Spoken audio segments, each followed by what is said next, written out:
दोस्तों पुष्पा इम्पॉसिबल में आप लोग देख सकते हैं कि यहाँ पर जो दोस्तों दिलीप पटेल है वो अब इस बारे में बात करता है कि हमें जल्दी से यहाँ पर इसका अंतिम संस्कार कर देना चाहिए यानी कि प्रार्थना का। लेकिन उससे पहले यहाँ पर मैं कॉल कर लेता हूँ राशि को। हो सकता है कि अगर राशि आ जाए तो दोस्तों इतनी देर में यहाँ पर दिलीप पटेल कहता है चलो मैं बाहर से होकर आया, जरा मैं राशि को भी कॉल करके बता दूँ कि अगर वो आ सकती है तो अभी आ जाए, वरना यहाँ पर जो हम अंतिम संस्कार है उसको यहाँ पर जल्दी से कर देंगे। अब दोस्तों यहाँ पर दिलीप पटेल बाहर चले जाने वाला है और सीधा जाकर बाहर यहाँ पर एक बंदे को कॉल लगाता है। और दोस्तों अब वो कौन है वो आपको जानकर बहुत ही ज्यादा खुशी होगी। दरअसल दोस्तों वो मास्टर जी हैं जिसके पास अब यहाँ पर राशि रह रही होती है। यहाँ पर राशि सो रही थी कि इतनी देर में यहाँ पर जब राशि का कॉल आती है तो दोस्तों मास्टर जी उठकर यहाँ पर उनके फोन को पकड़ लेने वाले हैं। अब दोस्तों जब वो यहाँ पर कॉल उठाते हैं तो साथ ही यहाँ पर दिलीप पटेल कहता है कि जी राशि बेटा कहाँ पर हो। तो दोस्तों साथ ही मास्टर जी कहते हैं कि दिलीप मैं राशि का यहाँ पर जो मास्टर है वो बात कर रहा हूँ, बताओ क्या बात है। तो दोस्तों अब दिलीप पटेल रोने लगता है और कहता है कि मास्टर जी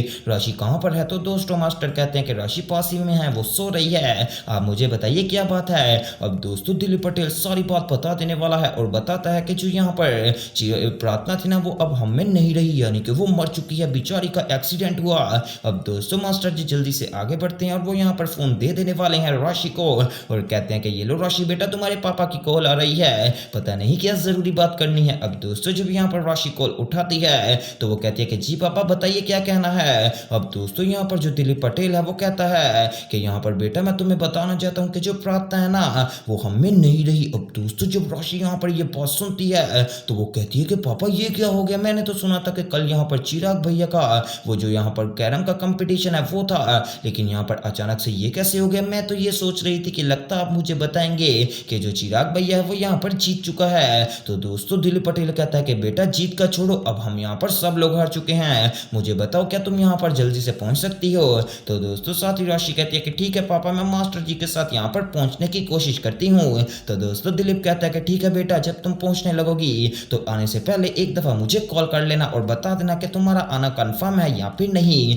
तो दोस्तों अब राशि कहती है कि ठीक है पापा मैं आपको कंफर्म कर दूंगी। वैसे दोस्तों जब राशि यहाँ पर ये बात सुनती है ना प्रार्थना दीदी के बारे में तो उसको तो होशो हवासी हो जाने वाले हैं कि ये क्या हो गया, जो यहाँ पर बिल्कुल सही सलामत थी तो वो आज यहाँ पर मर कैसे गई और अचानक से एक्सीडेंट हो गया, और ये एक्सीडेंट कौन करवा सकता है। अब दोस्तों बहुत सारे सवाल आ रहे हैं यहाँ पर राशि के ज़हन में और साथ ही साथ मास्टर जी के भी ज़हन में कि अचानक से यहाँ पर बच्ची को मारकर और कोई गाड़ी भाग भी गई, ये यहाँ पर मुमकिन नहीं हो सकता। अब दोस्तों यहाँ पर ये बात करके कॉल काट देने वाले हैं और दिलीप पटेल अंदर चले जाता है और दोस्तों यहाँ पर अब देखकर प्रार्थना को कहता है कि बेटा तो इतनी जल्दी हमारे पास से चली गई, अभी तो यहाँ पर मैंने तेरी खुशियां देखनी थी लेकिन तू तो जल्दी हमें छोड़कर चले गई। वैसे दोस्तों सच में मुझे प्रार्थना के जाने का काफी ज्यादा दुख भी हुआ है। अब दूसरी तरफ दोस्तों आप लोग देख सकते हैं कि यहाँ पर जो पुष्पा है दोस्तों जब उनको यहाँ पर बताने वाली है पुलिस वाली मैम कि यहाँ पर जो प्रार्थना है उसको यहाँ पर मारने में कहीं ना कहीं कादामरी शामिल हो सकती है, तो दोस्तों साथ ही पुष्पा कहती है कि मैडम अब हमें यहाँ पर कैसे पता चलेगा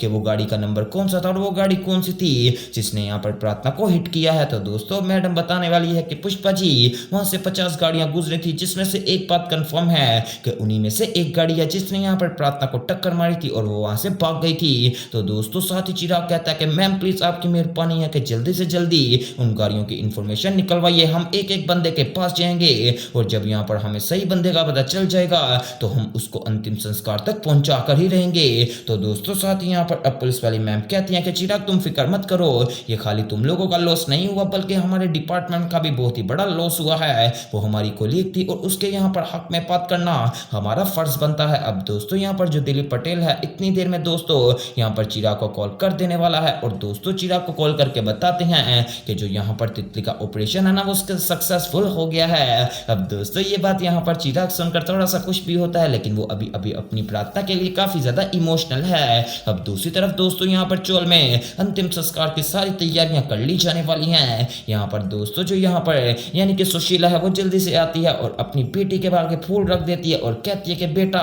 तुम तो अभी खुद फूल थी लेकिन तुम इतनी जल्दी मुझे छोड़कर चली गई, मुझे बहुत ही ज्यादा दुख हो रहा है। अब दोस्तों बखुदरा सेठ आ जाता है और जब वो यहाँ पर अंतिम संस्कार के लिए फूल रखता है तो दोस्तों साथ ही वो लोरी यहाँ पर सुनाना शुरू कर देने वाला है अपनी बच्ची को और कहता है कि बेटा उस दिन तूने यहाँ पर खुद कहा था ना कि पापा मुझे लोरी सुनाओ, तो आज मैं अपनी मर्जी से सुना रहा हूँ। मैं बहुत ज्यादा दुखी हूँ कि तू मुझे यहाँ पर इतनी जल्दी छोड़कर चले गई, अभी तो तेरे बाप ने तेरी खुशियां भी देखनी थी। अब दोस्तों एक एक करके यहाँ पर सारे चौलवासी आ जाने वाले हैं और अंतिम संस्कार के लिए यहाँ पर प्रार्थना के पास फूल रख देते हैं। इतनी देर में दोस्तों अब दूर से यहाँ पर पुष्पा इम्पॉसिबल भी आ जाने वाली है। लेकिन दोस्तों दूसरी तरफ यहाँ पर पहले जो अश्विन भाई है वो अब सबको इन्फॉर्म कर रहे हैं कि जो यहाँ पर तितली है ना वो यहाँ पर बिल्कुल सेफ और सिक्योर है। अभी उसको होश तो नहीं आई पापा, लेकिन यहाँ पर डॉक्टर्स कह रहे हैं कि बहुत जल्द वो ठीक हो जाएगी और उसका हार्ट ट्रांसप्लांट बिल्कुल A1 हो गया है और अब उसको वो यहाँ पर कोई भी खतरा नहीं। तो दोस्तों दिलीप कहता है कि ठीक है बेटा, ये तो बहुत ज्यादा अच्छी बात है, लेकिन तुम प्रार्थना के यहाँ पर अंतिम संस्कार के लिए जल्दी से चौल में आ जाओ।